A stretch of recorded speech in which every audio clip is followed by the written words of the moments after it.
Is now streaming. Being live streamed. Hello, everybody. Well, we're on YouTube. We're going into a whole new venture here. So, welcome to the Holistic Happy Hour, Holistic Health Happy Hour. See, I'm all flustered. So, hang on. I got to turn my volume down on YouTube. We're going. There we go. Now I can do this. Welcome to. Maybe not. All right. There we go. Welcome. We never said we were Hollywood producers here, so Boy, you got that right. But, there you go. Okay. So here we are. We're on my YouTube channel. We are recording, so we will post it on the Facebook group if you don't catch us here on YouTube. Otherwise, welcome to our new adventure in YouTube live streaming. So anyway, I'm Julie Sherwood, your Best Helps Wellness Coaching. I do constellational astrology work. I do root cause therapy approaches to helping you remove things that block your way to happiness, purpose, and joy in life, among other things. And I am joined here by my stellar, using that word on purpose, co-hostess, Maria.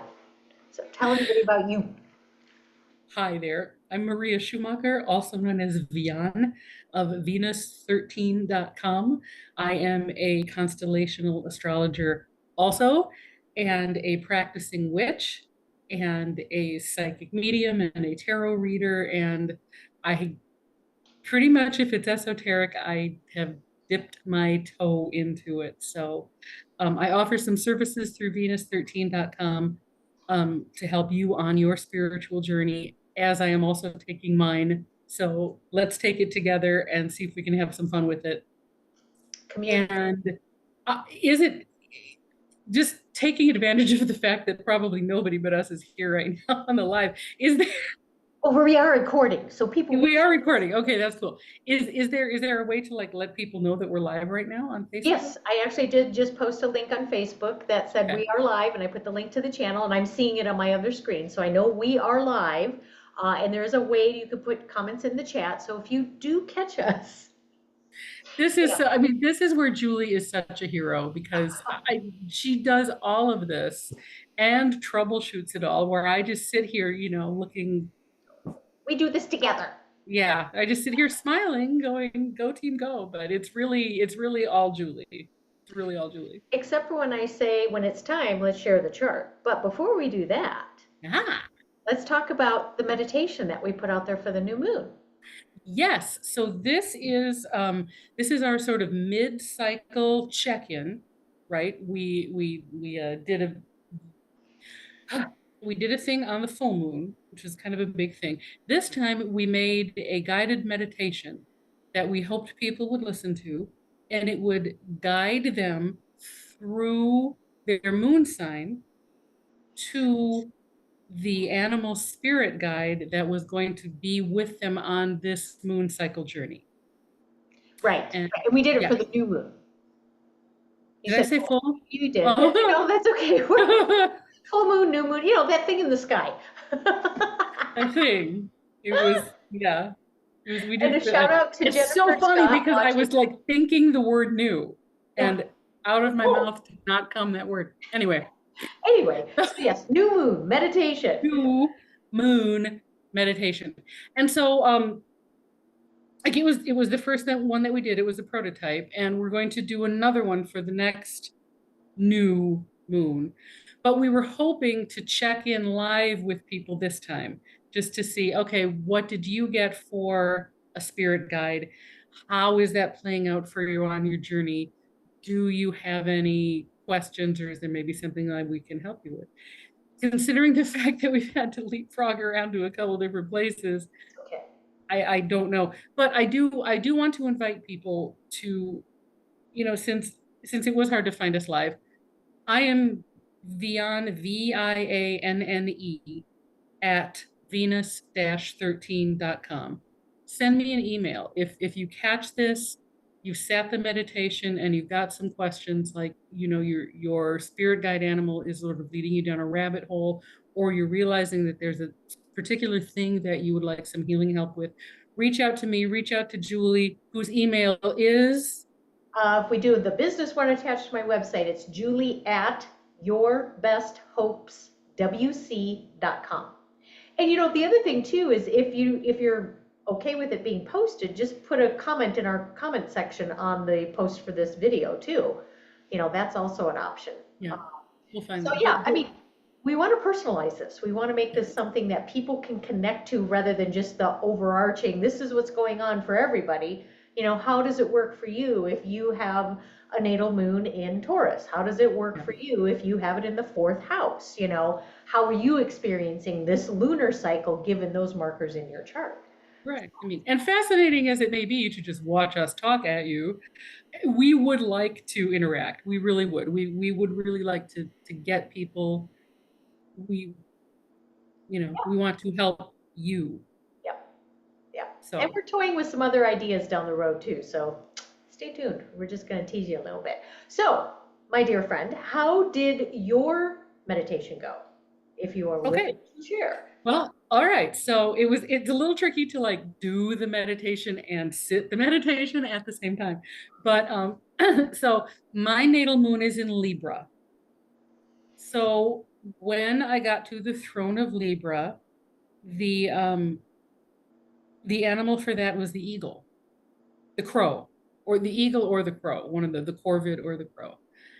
And so that animal led me behind the throne of the curtain. Every throne has a curtain behind it. So I was guided behind the curtain.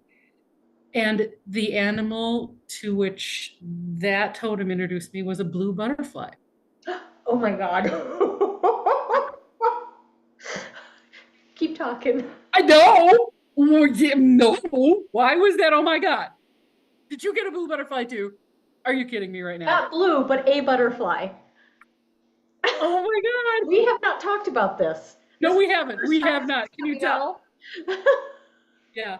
It is so no, it was definitely blue butterfly.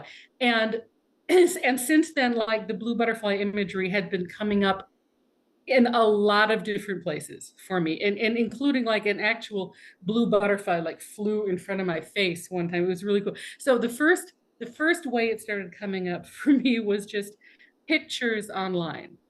And I had ideas to paint blue butterflies, right? It's like you just got to put blue butterflies on things. Like get a blue butterfly applique. It also the blue butterfly tends to relate to the thyroid for me, the thyroid chakra, the fifth chakra, the voice, Right. right?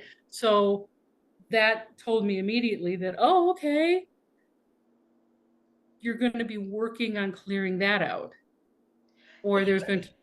And this was a Taurus new moon, right? So you're Mhm. talking about painting blue butterfly. You know, Taurus is about the beauty, the senses, and the voice, the sound. It's interesting how it connects to that. The sound, yeah, and the expression, and it's just like, and I've been singing to everything, right? Like I'm singing everything all the time, singing along songs, singing la la la la la, and blue butterflies. The next was blue butterfly tea.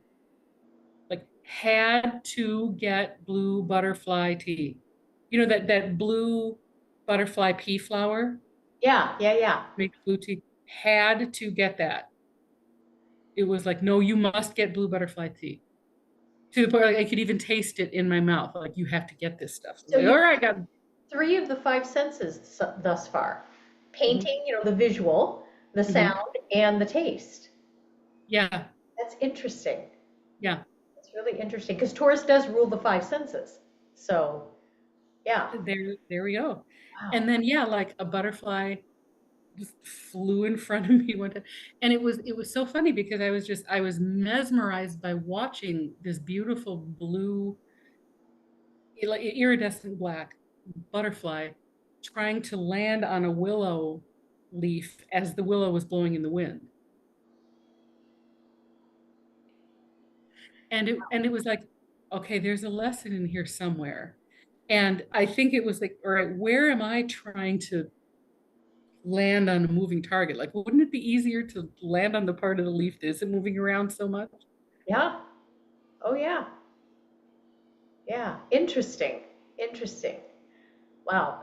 So, yes, like I said, we haven't talked about this, so I'm processing it all right with everybody here. So, I got the blue butterfly. So what does that say to you, blue Well, butterfly? so I have a Taurus new moon, I mean, a Taurus natal moon. So this Mhm. lunar cycle, interestingly, is in essence my return.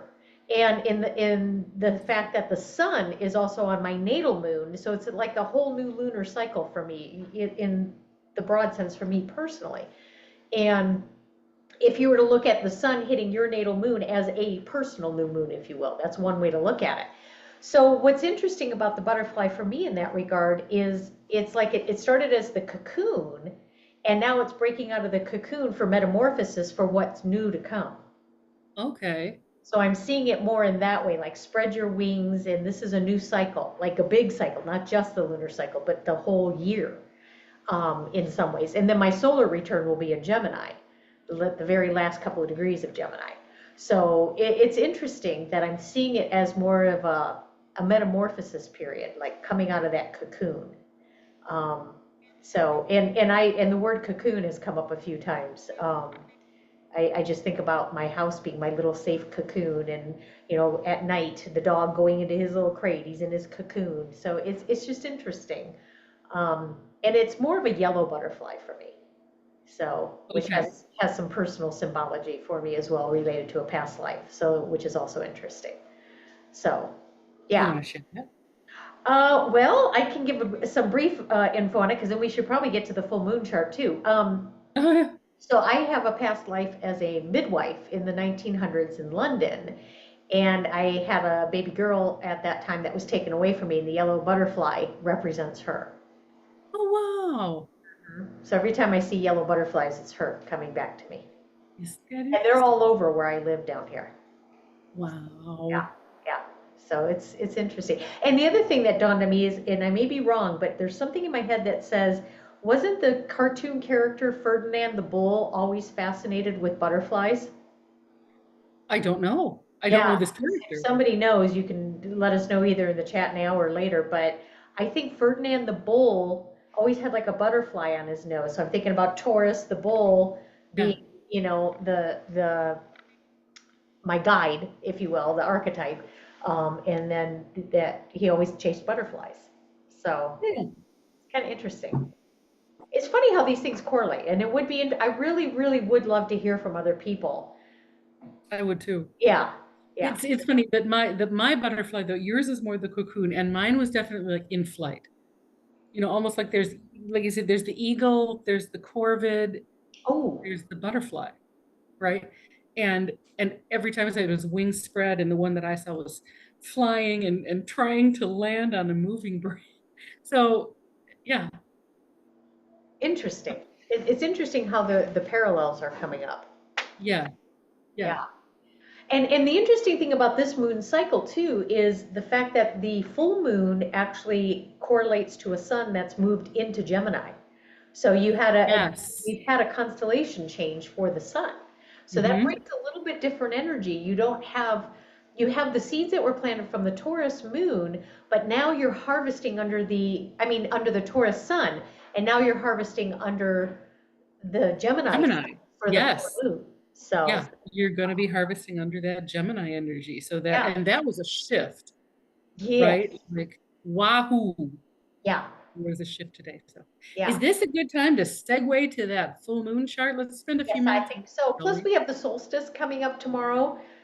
So there's the summer Yes. solstice for Northern Hemisphere, winter solstice for the Southern Hemisphere. I thought, did I say that right? Mhm. You would think that by everything being in Gemini, I could actually get the words out, but apparently not. So yeah, so we've got some stuff going on right now. Oh, that's been it all day. I've been thinking it faster than I can express it, for Yeah, sure. yeah. Yeah. And then y'all figure that out once it gets out, right? So here's our Yeah. beautiful chart. So for those who may not be familiar, we've got the sun in Gemini. So let's see, I don't know if my There's little circle, sun. Yep. sun in Gemini. Can you see me pointing Yep, here? Delio. Yep. yep. And then the Sun. moon right opposite, just in the first few degrees of Sagittarius. Now, if Yep. you're following this on YouTube and you are a tropical astrologer follower, They're saying Capricorn. But we use the sky. We use the constellations as they actually appear in the sky, all 13 of them. And you'll notice the constellation sizes are different. And with the constellational astrology, the moon is actually in Sagittarius. Go use your little Stellarium app, Skyview app, Mhm. whatever. Go look on the 21st, and you'll see Mhm. that it is not in Capricorn. So anyway, hi, Nikki. Nikki says butterflies symbolize transformations and trusting in your power to transform. I love Somebody it. found Thank us. you. Yay, Thank you. Nikki. All right. Nikki, did you sit the meditation yourself last time, the new moon? Yeah, let us know, Nikki, if you did have the opportunity to do the meditation and what your natal moon is, if you know. Yeah. So that'll help us correlate. But we'll keep talking and I'll watch the chat. Okay. So, anyway, we have got the big time curiosity bomb, right? I feel like we've hit the all right, what do y'all want to explore next sort of phase. And there's a lot of milestones that were crossed with this one. Number one, we've got the solstice tomorrow, which is just before this moon. And that's a shift from the sun is growing, the days are getting longer, to the days are getting shorter. We've changed signs from Taurus to Gemini. We've activated the Gemini Taurus axis, the Golden Gate and the Silver Gate Right, axis, right? right, Of the opposite ends of the Milky Way. We've had the union of Venus and Mercury at the sun, which created, alchemically can be seen as balancing the polarities of masculine and feminine, alchemized by their proximity to the sun. So we had a lot of whoosh sort of come together this week right now. And now there's, all right, where are we going with that? And since it's the Gemini Sagittarius axis, curiosity is the number one word that just comes to mind. Well, and interestingly, the dichotomy between the two of them is you've got all of that energy in Gemini for that curiosity, that data seeker, the information seeker, but the moon helps us to balance it into wisdom. What's the context of the thing you're chasing? Mm-hmm. How does that fit to the greater truth with the capital T? How does it align with your belief system? And feel into that. The moon asks you to feel into that. And I think Right. that gives a nice balance between the cerebral, logical Gemini world and the moon helping us just to synthesize it in a way that makes sense to us emotionally. Julie, this plays into the conversation we were having just before we came on here. Yeah, Julie and I rabbit holed into this whole conversation about really the nature of astrology. And without replaying the entire conversation, I think that really is an effect of this upcoming, full moon already. That Gemini sun just went into Gemini. Now suddenly we're curious right. about things that hit an inner truth. And then when the moon gets to Sagittarius and lights up that place of us that seeks truth, so everything that we're curious about from Gemini is going to be going toward illuminating an inner truth. Now that we've had that opportunity to balance the polarities of masculine and feminine. Mm-hmm. See? Yeah. Yeah. And look where Venus sits right now. She's right between Mercury and the Sun. So she's kind of, doing one of these, shaking hands with both of them. Mm-hmm. So Nikki has said that she's got a Capricorn moon, didn't have a chance to do the meditation. So I said she'll have to let us know how that sea goat guides her to who her astrological cosmic friend is. The full Yes. moon is on her north and south nodes. Lots of new information coming in, finding out things. It fits. So thank you for that feedback. Yeah. And I have my nodal axis is Gemini Sag too. So Yes. south node Sag, north node Gemini. So yeah, Is that for you too, Nikki? You have North Node in Gemini and South Node in Sag? Or is it flipped for you? she said the full moon is on her north and south node, so you'll have to let us know which one is where. Yeah. And it takes a second because there's a delay on the live feed with YouTube. It's Oh, like, yippee. well, it's normal. It's typical. But what else do we know about this moon? Um, Okay, oh, we've got squares with Neptune. So, my Neptune friend, how does that resonate with you? we do got squares with Neptune. We do got squares with Neptune. So here's the thing about Neptune. Neptune expands in terms of depth. Whenever we think of Neptune, think of depth. And depth of character, depth of emotional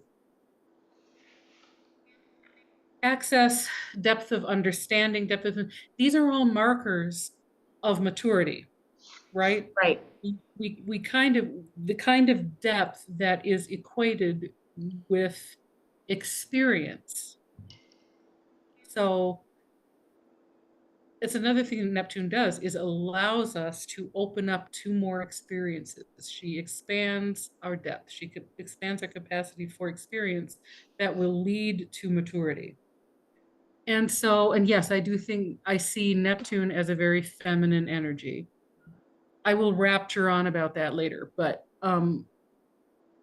the challenge here with Neptune in square to both of them really is to open up, is to invite more experience, which is awesome because in the sign of curiosity, what you want is just that invitation to be curious, right? Follow those rabbit holes, check out those possibilities, let yourself be drawn into what calls to you. Let yourself have those experiences. Let yourself follow your curiosity. You almost don't have a choice. It's a square. Yes. You Yeah. know, Yeah. it's you can get down the little rabbit holes. Yeah. But there's a certain surrender to it, right? It's like you want to allow for that curiosity because it helps you to understand Mhm. what this lunar cycle is asking of you too. It's Mhm. surrender to it, go with it, flow with it, and do it from actually the meditation is a great example. Go within to do it. Yeah. Yeah. Go within and be guided by that aspect of yourself that is connected to your moon. And again, this is activated by the moon hitting Sagittarius. So this is us seeking truth. Right. So really the Neptune square wants us, compels us to seek that truth and allows for the opening. And Neptune's direct too. She's not retrograde. So there's not a revisiting of past. This is, I am seeking truth. How am I seeking truth? By allowing myself to follow the curiosity that Gemini lights up. And that, frankly, Mercury and Venus in Gemini light up. We've got curious, curiouser, and curiousest. Well, and what's interesting is when you were saying she's not retrograde, that the only major planet, I mean, I'm excluding any asteroids, but the only major planet that's retrograde is Pluto. Yeah, Everything else is forward momentum right now, which for is the really moment. interesting. Saturn's going retrograde soon, but don't tell anybody. Shh. Oh God. Yeah. Right on the cusp of Aquarius Yes. Pisces. So he's Yes. going to go It back into gets Aquarius. right to the cusp of Pisces and then back into Aquarius. Thank God, because I really like Saturn in Aquarius. Like I really like Saturn in It, Aquarius. it, it gives us a lot of opportunity. What are you going to build Mhm. for that community structure? How can you well, and Aquarius also rules technology and innovation. So it gives us an Yeah. opportunity to really look at the authority with which we use these things. Well, and it helps us be secure in that, no, really, what we're doing right now has got structure. Like Saturn has got your back in Aquarius, Yep. right? There can be a lot of comfort to the Saturn and Aquarius energy because it's just going to make sure that what is built has strength and integrity. Yeah, absolutely. And for the greater good of all. Right. Throw Right. that Aquarian piece of it in there too. And Saturn is, connected to the 10th house Capricorn. It is all about social structures, what's out in the world. Mhm. It has nothing to do with your home. It's out in the world. So, and of course, there a myriad of people have talked a lot about the Uranus and Jupiter conjunction that happened a while ago, and that plays into wealth. And so there's all this talk about Bitcoin and cryptocurrency and stuff like that. So if these things are happening, then Saturn, I think, retrograding back into Aquarius says, all right, let's take a look at how we're going to use this for good. Let's think twice about this. Like, And is this right, really what you want to do? AI, is this really where you want to go? Cloning, is this really what you want to do? Are we really doing something good with it? Are we sure we want to make another atom bomb? right, right. You know what I mean? Well, Like, yeah, exactly. And again, Aquarius can also be rebellious, revolutionary. That Saturn going back is there for a mhm, reason. It's like yes. use these things, but with integrity and good intentions and for the greater good.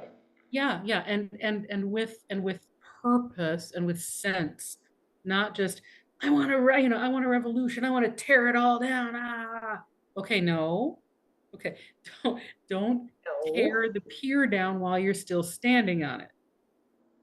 Yeah. You know what I mean? And this full moon axis helps with this, right? Be Yeah. curious, do the Hmm. investigation, explore, but explore from that Sagittarian moon of, again, greater truths, higher Yeah. aspirations, from the kind of almost, and I hate to use this word, guru point of view. You're sitting up looking out at the whole collective. If you're exploring, have that perspective. Don't be lost in the weeds. Yeah. And coming back to the Neptune square, Yes. it's almost like your spidey sense is on. If you're not only seeking truth, but your truth meter is going to be pinging you loudly. So if something sounds false, if something isn't ringing true, if something is sounding hinky, like your hinky meter is going to be excellent. Your psychic powers are going to be just right on with that Neptune square. Mercury in Gemini, especially, is just going to have that spidey sense of, that doesn't sound right. That sparks a curiosity. It's like, okay, well, is that because it's not true? Wait a minute, that's not true. Wait a minute, that's not true. I think there's going to be a lot of that. And I think they're going to be for big things. Yeah. Like people all of a sudden are going to be like, wait a minute, I don't like broccoli. Why am I eating it?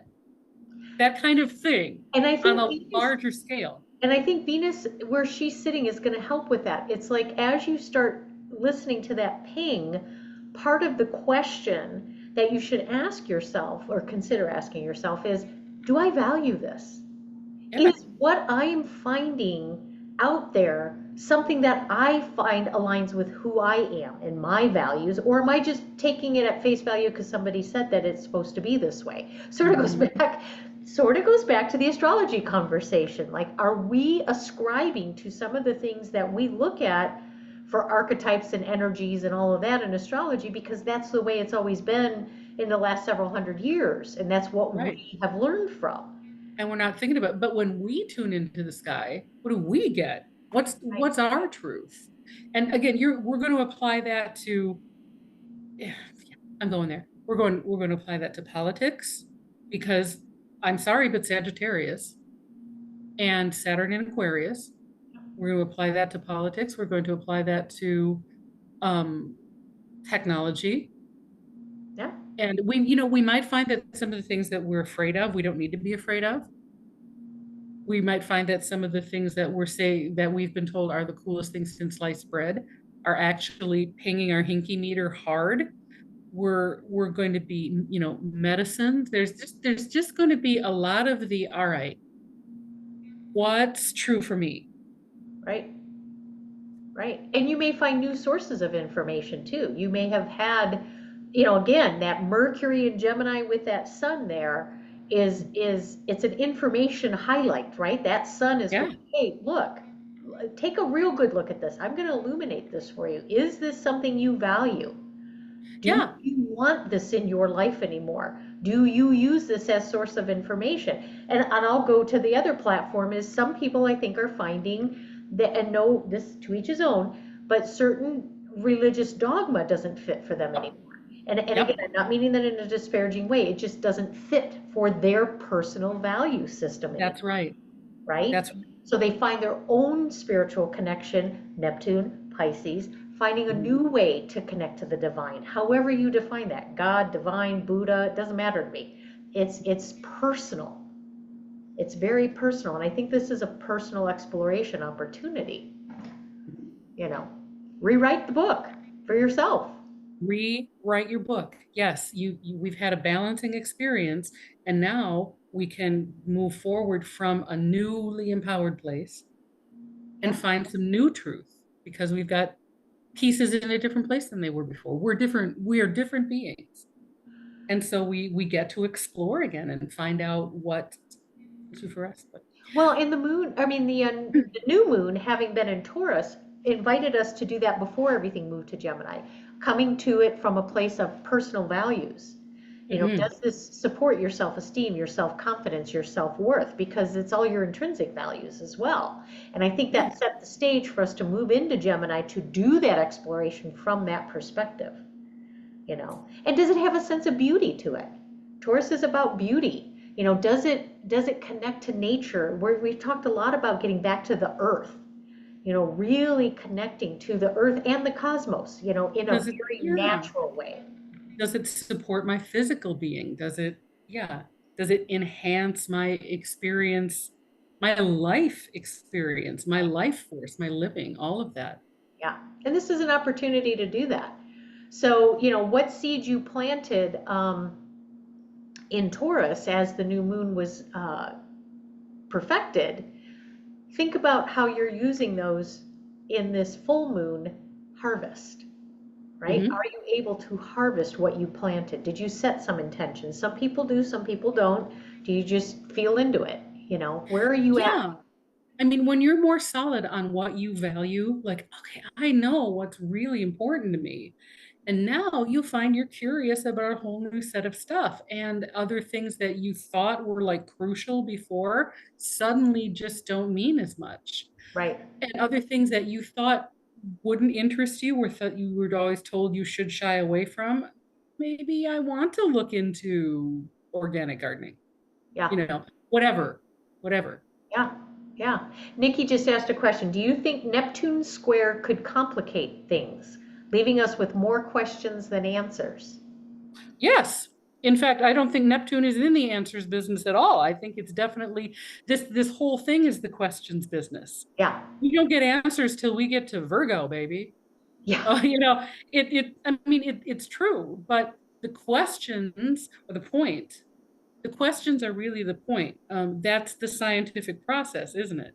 Anybody who embarks on the scientific process for anything knows that they're not there to really find answers. They're there to continually ask questions. right, right, And yes, and Neptune supports that curiosity.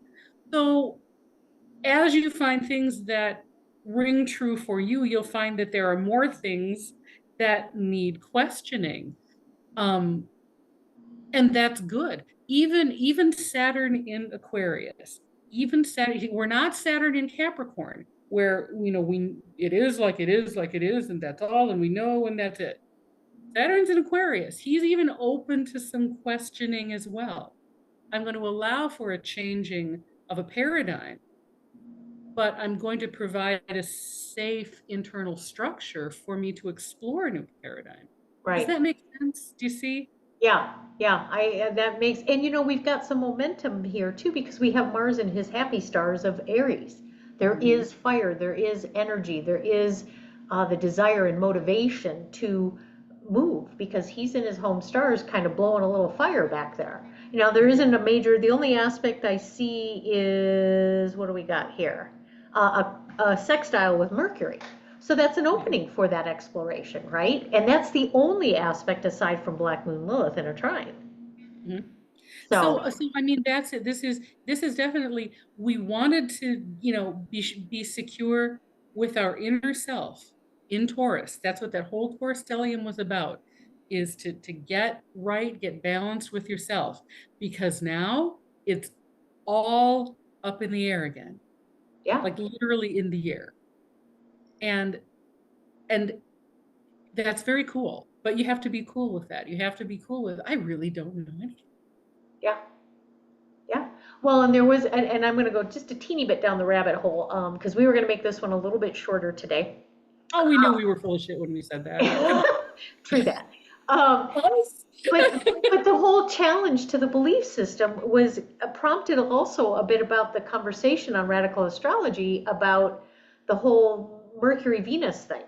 And so we've been rolling around the idea that if you swap Mercury and Venus as far as which stars they got are guardians of. See, we're also getting away from the word ruler. So there's an Mhm. interesting thinking process behind this. But at any rate, so if you were to say, we know Venus rules Taurus and Mercury rules Gemini, but if you follow that around to Virgo and Libra by order, logically, there's the Mercury in me, you Yep. would have Venus ruling Virgo and Mercury ruling Libra, because you'd keep the same pattern, with Venus Yes. and Mercury. And then they would stay in earth signs and air signs respectively, but they got flopped.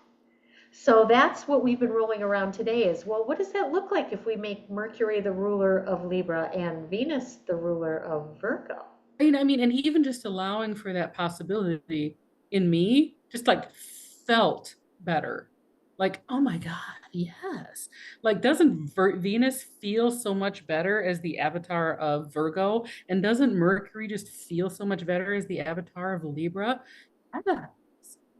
So, but then that led to all kinds of other questions, Yeah, right? And so yeah, does Neptune complicate things? Yeah, on purpose. on Okay. purpose, but in a really good and exciting way that just opens up so many more possibilities. Right, right. And you can use that energy in a good way. Don't be complacent about it. Again, just let that energy of Mars prompt you to go, huh, like we're putting that out there. It would be really great. Put some comments out there Mhm. about this whole idea if we were to flip-flop Virgo and Libra in terms of their rulers. What would you think? How would you see that in your own chart? Like for me, I'm a Virgo ascending, so now I'm like thinking, Venus is a chart ruler. That's interesting. And I have a Libra moon. So Mercury with my moon honestly just feels so much better. Like, oh, I can get my head back in the game, right? So it's interesting. Yeah, Julie and I also pointed out that many of us on Radical Astro have a Virgo stellium yeah. of one ilk or another. And so the idea that Venus is put back as and I swear to God, it was originally at some point it was flip-flopped on purpose. And I don't know why yet, but there's a rabbit hole I'm chasing about that too. But at some point, some crusty Greek guy probably decided that what I'm going to do, or I don't know, some alchemist from the 15th century, yeah, we're going to make Virgo the ruler of Libra and Mercury the ruler of Virgo. Yeah. Yeah, it's interesting because Virgo Except has it a doesn't very work. yeah, Virgo has a very feminine quality to it. So we talked about that as well. Like she's the harvest time and the spider mother giving birth to all the little baby nebulae, and so there's a very Venusian quality about that. And then Virgo's also the stars about your routine and your health. So if you were to let Venus, boy, that would be a tough one. Virgo, Venus. Oh. If you let Venus be the guide for Virgo, think of how that softens that, right? Seeing the Yes. perfection and beauty in everything rather than digging for the detail to make it all perfect. Yes. Yes. Approaching your health with love, more of love and respect for your body. Um, Virgo is an earth sign too. Yeah. And Venus is an earthy planet, and Libra is an air sign, Yep. and Mercury is an air planet. And honestly, Mer Libra really benefits from Mercury's, I use the word transactional quality, Yep. because Mercury helps Virgo not to lose itself in the other person, whereas the Venus in Libra just wants to keep giving the self over all the time. I want to open the heart. I want to feel that. I want to love the other person. And it gets really out of balance quick. But if I've got Mercury energy there, that I Yep. can draw from and be, no, no, no, wait a minute. I have to keep this on an even keel. I have to be aware of myself and other. That transactional nature kind of benefits the Libra, keeps it balanced in the self. There's a give and a take. There's a, you know, Yeah, this is interesting because now more thoughts are rolling in my head because I think by design that Virgo and Pisces are the largest constellations because I see them as bridge constellations, right? And I've mentioned this before. You've got from Aries to Leo is all about the self, mhm. self-development, self as it interacts with its smaller, like home and immediate community, siblings, family, that kind of thing. But Virgo gets you ready to go out into the world and learn how to be in service to self and others. Look at ways to make things better, understand all the different little details, get your routine down before you head out into the world. Then you Where go you Libra. interact. Yes, yes, and then get your Libra to Aquarius. That's all out in the world. That's all interacting with other at some level. And then Pisces is the return back to the we are all one, right? So it's interesting to think about Virgo having Venus kind of really create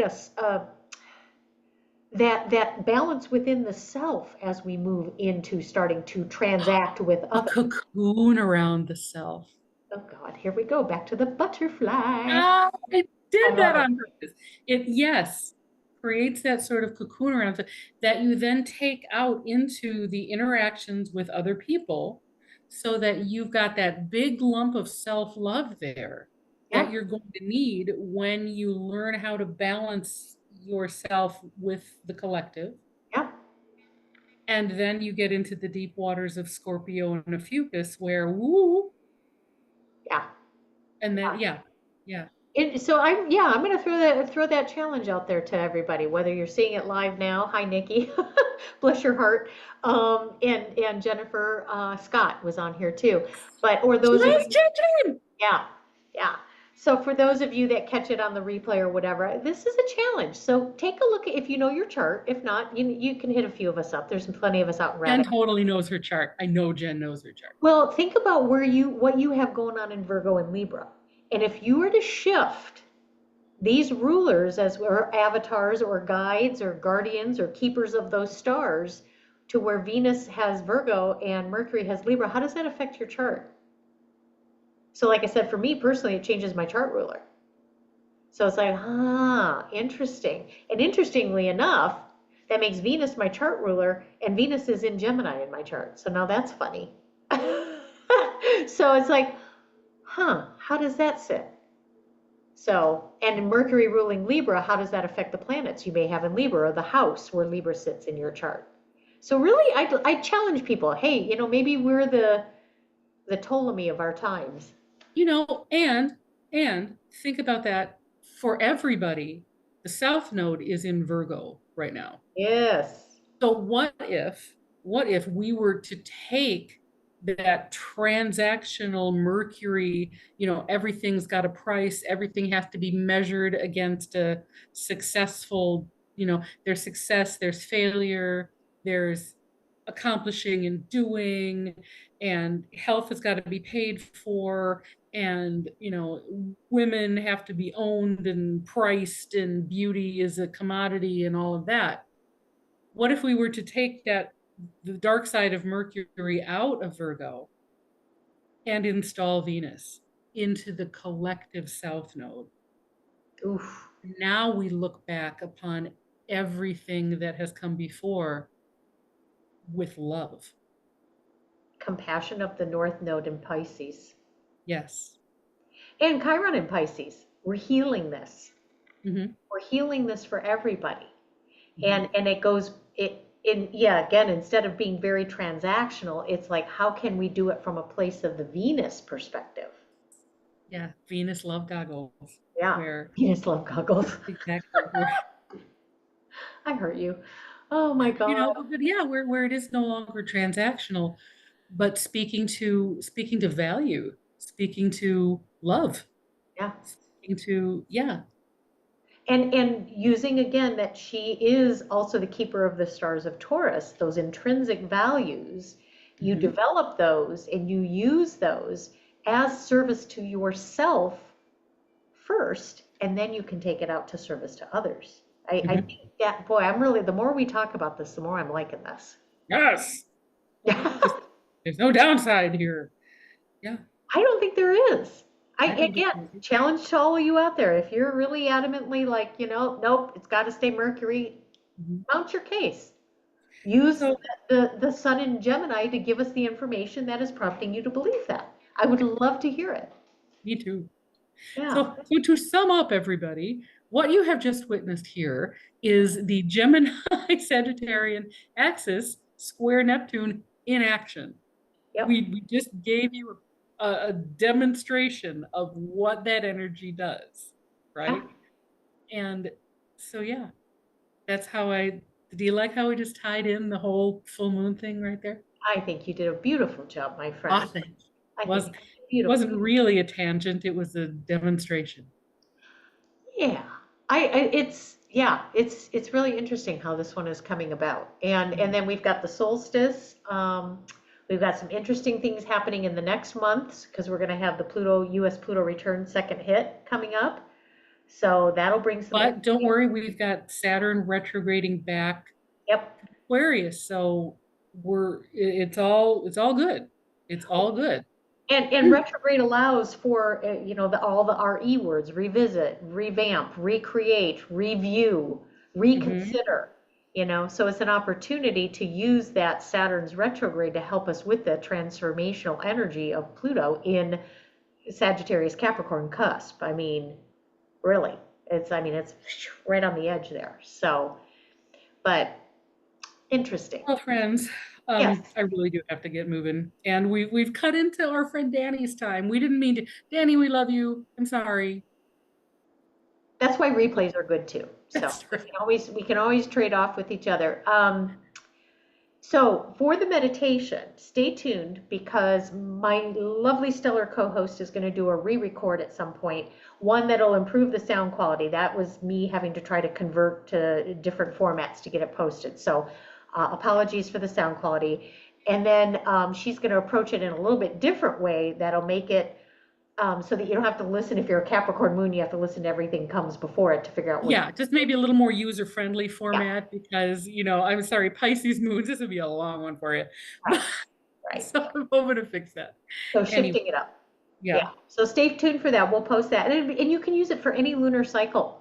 Or any new moon cycle, and you may decide that, like I've got the butterfly now, maybe 4 lunar cycles down the road, I might, say, you know what? I've really worked with you enough. I'm going to go hang out with my bull again and find out what else might be useful. Right, Yeah. right. Yeah, and especially if you've got something going on in your chart that may prompt that. Maybe you have your solar return. Maybe you're having a nodal return. Maybe you're having a Saturn return. Whatever it happens to be, you might consider using the meditation to see if there's a different guide that might help you through this. So, and Hmm. we're also playing around with connecting the divine feminine more with the constellations. So we're playing with that. So stay tuned for that. So. Anyhow, thank you for those that actually found us. Thank you for those who will find us on replay. Honestly, 2 people, you guys made my night, really. It's okay. And we may consider using YouTube as the go-to because it's not excluding anybody who's not on Rad Astro. Because you Yeah, can just come. You don't even have to be a subscriber to my channel. It doesn't matter. It's a way to connect. So we'll roll that around, see how that goes. Love the feedback. And let us know how this moon cycle goes for you. So anyway, you can find me yourBestHopesWC.com. And my dear friend can be found at beyond at venus-13.com. Yep. So there you all have it. All right, my friends, we will see you out in cyberspace, and we are going to go away. There we go. And let's stop the recording.